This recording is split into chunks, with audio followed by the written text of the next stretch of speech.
ढोलकपुर के एक छोटे से गांव में एक लड़का रहता था जिसका नाम था रामू। रामू अपनी मेहनत से कमाने वाला मेहनती इंसान था। रामू के घर में सिर्फ एक बूढ़ी बीमार माँ थी।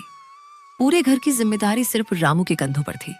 हर सुबह सूरज निकलने से पहले रामू उठ जाता, माँ के लिए चाय बनाता, फिर अपने हाथों से मोमो तैयार करता और उन्हें एक पुरानी लकड़ी के ठेले पर सजाकर गांव के चौक की ओर निकल पड़ता। बेटा, आज जल्दी लौट आना, दवा भी खत्म हो गई है। हाँ माँ, आज अच्छी कमाई होगी।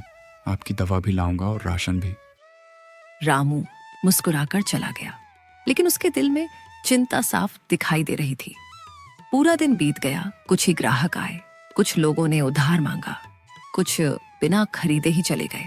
शाम तक रामू की जेब में सिर्फ 180 रुपए थे। वह सोच ही रहा था कि अब घर लौट जाए। तभी एक कमजोर बूढ़ा आदमी लाठी के सहारे उसके ठेले तक पहुंचा। बेटा, 2 दिन से कुछ नहीं खाया, बहुत भूख लगी है, लेकिन मेरे पास पैसे नहीं है। रामू कुछ पल के लिए चुप हो गया। उसने अपनी जेब में रखे पैसे देखे और फिर माँ का चेहरा याद आया। अगर वह मोमो दे देता तो घर में रात का खाना मुश्किल हो जाता। लेकिन अगले ही पल उसने गर्मागर्म मोमो की पूरी प्लेट बूढ़े के सामने रख दी।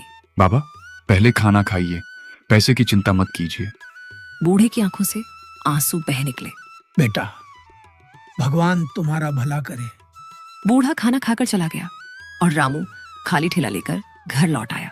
आज कमाई कैसी रही बेटा? रामू ने पूरी बात सच सच बता दी। माँ मुस्कुराई और बेटे के सिर पर हाथ फेरते हुए बोली, गरीब वो नहीं जिसके पास पैसे कम हो, गरीब वो है जिसके दिल में दया न हो। तू बहुत अमीर है बेटा। अगली सुबह जब रामू अपना ठेला लेकर चौक पहुंचा तो वहां गांव के सरपंच और कई लोग पहले से खड़े थे। रामू घबरा गया। सरपंच जी, मुझसे कोई गलती हो गई क्या? सरपंच मुस्कुराए। नहीं रामू, कल जिस बूढ़े को तुमने मुफ्त में खाना खिलाया था वह कोई साधारण आदमी नहीं था। रामू हैरान रह गया। वह मेरे पुराने दोस्त थे। उन्होंने तुम्हारी इंसानियत की कहानी मुझे बताई। पूरे गांव को तुम पर गर्व है। इतना कहकर सरपंच ने पंचायत की तरफ से रामू को एक नई दुकान की चाबी दे दी।